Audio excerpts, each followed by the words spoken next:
All right, good morning, everybody. The RMax is back. I'm here at my in-laws. I'm about to do the install of the trail armor A-arm guards that I bought. Again, if you haven't seen any of my other videos, this machine lost the transmission with about 30 miles. I think it was about 2 hours on it. And it has been at the dealer getting a new transmission ever since. They drove it around a little bit, and I've driven it just a little bit since I got it back. So we're sitting at, let's see if I can get that glare out of there. We're sitting at 37 miles. And about 6.5 hours on it now. I'm assuming they put several hours on it while they were trying to make sure it was good to go. As of right now, I don't see any issues. There's nothing rattling. They put everything back on. I can't tell that it's ever been taken apart. If you don't know about the RMax, it's a 2021 model. It's a completely new design for Yamaha. They kind of went the Polaris General route. But I'll update you guys in a couple of days after I get some ride time. We gave up our subdivision home and moved out here in rural Mississippi where we grew up. We got a lot better view now. We're building a house right through those trees over there. You can kind of see it. But great place to be. I guess I could show you guys some of the things I'm about to be doing to the unit. I did order the American off-road glass windshield. It's in the metal frame. It's got a hand wiper on it. I would have went with the Yamaha unit with the motorized wiper, but man, $1,200 for a windshield. If I was going to dump that kind of money in an off-road vehicle, I'd have just bought a late model Jeep. But this one was in the $400 or $500 range. It looks like it's made out of quality materials. And it's not here yet. It's back ordered. But beyond that, we're going to be doing some. Let me turn this thing off. Yeah, the Adventure Pro not turning off on its own. You having to tell it to turn off is kind of a nuisance. But it's okay. We'll reach in there and turn that off real quick. I could see that Adventure Pro aging badly, just like all other electronics are, but I wanted the green machine, so I got it anyway. I think it's kind of useless for the type of riding I'm going to be doing. So back to what I'm doing to it. I've got the trail armor A-arm guards, the windshield from American Off-Road. I'll show you those in a minute. Those things are beefy. They're way better than what I expected. I'm going to mount an XO gear sound bar up here and the same style XO gear sound bar up there, and I'm going to piggyback them so they play together. They should sound pretty good. It's like 600 watts total for two of them. Things that I don't like right now on the machine while I'm standing here.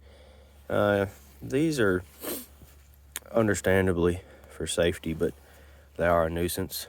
I absolutely can't stand the seatbelt deal. I mean, I understand if I'm running 40 or 50 miles an hour down a trail that you need to have your seatbelt on, but if I'm driving up to my house to check the mail or something like that, it's a little ridiculous.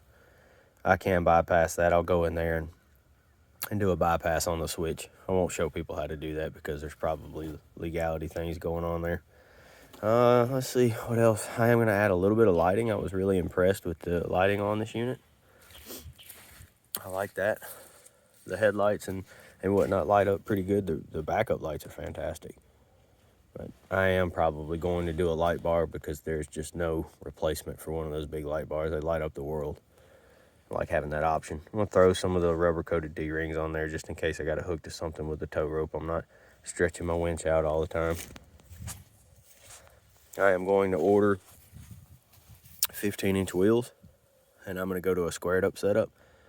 These wheels and tires are really good-looking, and they're pretty aggressive. I like the tires, but I'm on a gravel road a lot. I'm also on pavement a lot, and it will just ruin them. So these wheels and tires, or just the tires, will be for sale immediately. I should have my wheels and tires in the next week or two. So they shouldn't have more than 50 miles on these tires when I sell them. I will be doing the Yamaha front bumper, and I don't know about the back yet. The Yamaha rear bumper kind of looks a little anemic. I may do something different if something else comes out. Another quirk I'm not real crazy about is when this thing gets water up here on this roof, this rain channel drips water right in here on your knee.